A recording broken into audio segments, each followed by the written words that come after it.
Olá, seja muito bem-vindo. Como sempre, é muito bom estar em sua companhia. Como aqui a notícia não para, agora é minha vez de trazer para você os destaques do Brasil e do mundo. E olha só, o governo federal classificou como excepcional a cúpula da Amazônia, que aconteceu na semana passada. A participação de líderes de países amazônicos e da sociedade fortaleceram o evento. Em sua live semanal, o presidente Lula afirmou que, em 45 anos, essa foi a primeira vez que todos os países amazônicos participaram de um encontro pela defesa da floresta amazônica. Além dos líderes de países, 30 mil pessoas da sociedade também mostraram sua força, participando dos eventos antes do início da cúpula.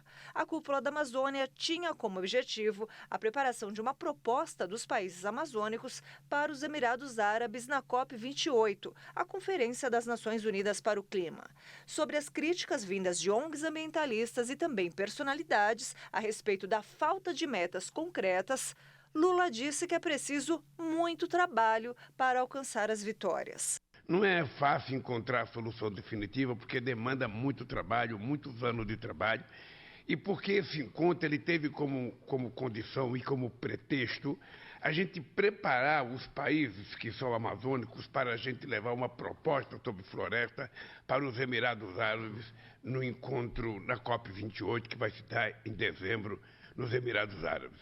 Então, a gente conseguiu preparar uma proposta, conseguimos uma coisa unitária, não só entre os chefes de Estado, mas entre o movimento social, que produzimos um documento sobre a floresta, que vai ser uma coisa muito forte para a gente levar para discutir na Amazônia.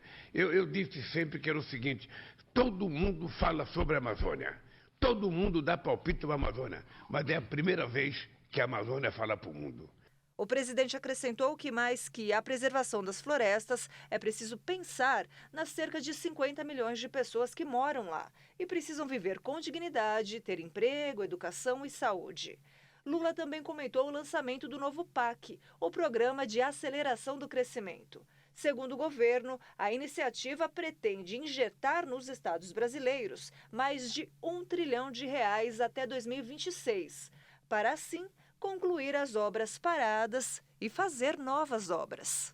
Olha só, as cidades mais frias de Santa Catarina, que ficam na Serra, amanheceram com temperaturas negativas e geada nesta segunda-feira. O dia em Bom Jardim da Serra começou com os termômetros registrando 2,12 graus negativos. Em São Joaquim, a paisagem ficou branca por causa das baixas temperaturas. Nesta manhã, o frio chegou a 0,62 graus. Em Urupema, que é conhecida como a capital nacional do frio, a mínima registrada foi de menos 1,74 graus. E a cidade de Urubici, que também costuma ter temperaturas baixas no inverno, nesta manhã registrou 0,54 graus. E no Rio de Janeiro, com o tempo chuvoso e encoberto, mais de 60 voos foram cancelados no aeroporto Santos Dumont e 50 voos registraram atrasos. E eu mudo de assunto agora para trazer as notícias internacionais. O candidato de ultradireita Javier Milei, que é o grande vencedor das eleições primárias da Argentina, ele vai disputar agora a presidência com a ex-ministra de Segurança, Patrícia Bullrich, e o ministro da Economia, Sérgio Massa. Quando a contagem mostrava 92% das urnas apuradas, o discurso de Milei contra o que chama de casta política capitalizou o descontentamento e aparecia com 30,31% dos votos em sua primeira eleição nacional com seu partido, Libertad Avança. Para que esta seja uma festa completa, quero agradecer a quem organizou esta festa, a esse terço dos argentinos que decidiram que La Libertad Avança é a expressão que mudará a Argentina. Em um país marcado pela crise econômica, com uma inflação que chega a 115% interanual e a pobreza em ascensão, o resultado mostra o eleitorado argentino dividido praticamente em 3 terços.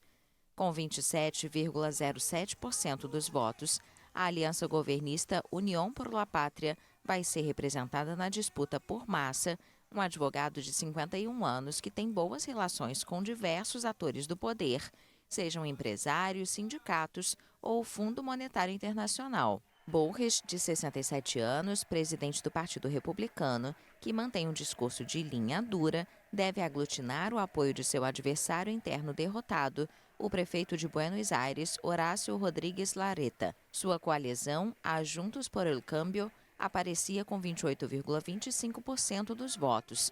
As eleições para escolher o substituto do presidente Alberto Fernandes serão celebradas em 22 de outubro. Um eventual segundo turno está previsto para 19 de novembro.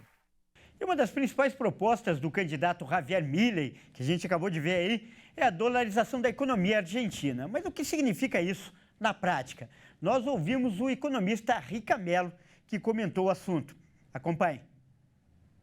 A Argentina, de fato, tem passado por uma grande dificuldade política e econômica nos últimos anos, né? A Argentina, vale lembrar, nos últimos anos tem tido inflação aí acima de 100% ao ano e o juros já beira esse percentual no ano também, né? Estamos falando de juros de 90% ao ano. Então, aquilo que a gente vivia no Brasil antes do Plano Real, antes de 1994, alta inflação, altas taxas de juros e a população perdendo muito poder de compra, cada vez ficando mais pobre, é o que tem acontecido na Argentina, e isso fez com que a extrema-direita, isso fez com que alguns candidatos que têm um discurso mais raso, às vezes mais fácil de se entender, ou que mostram uma certa revolução, ganhassem força na Argentina agora, e inclusive estão se discutindo novamente a ideia de dolarização. Dolarização para a Argentina já foi tentado lá no governo Menem, a gente está falando da década de 90 e não deu certo. Terminou em 2001 com a Argentina não pagando dívidas em dólar que eles tinham, porque eles realmente não tinham condições de pagar aquelas dívidas, porque quando você dolariza uma economia, você precisa de uma economia forte, uma economia que gere divisas, uma economia que seja ajustada em relação às despesas e as receitas. E isso não acontece na Argentina. A Argentina tem uma receita menor que as despesas, e para fazer isso, o que a Argentina teria que fazer? Aumentar imposto, reduzir custo, cortar a previdência, ou seja, todas iniciativas muito difíceis de serem feitas, que seriam necessárias para que a Argentina conseguisse de fato arrumar as contas. Então, dolarização é uma coisa que seria muito ruim para a Argentina e atrapalharia aquilo que já acontece na Argentina, que é esse caos financeiro.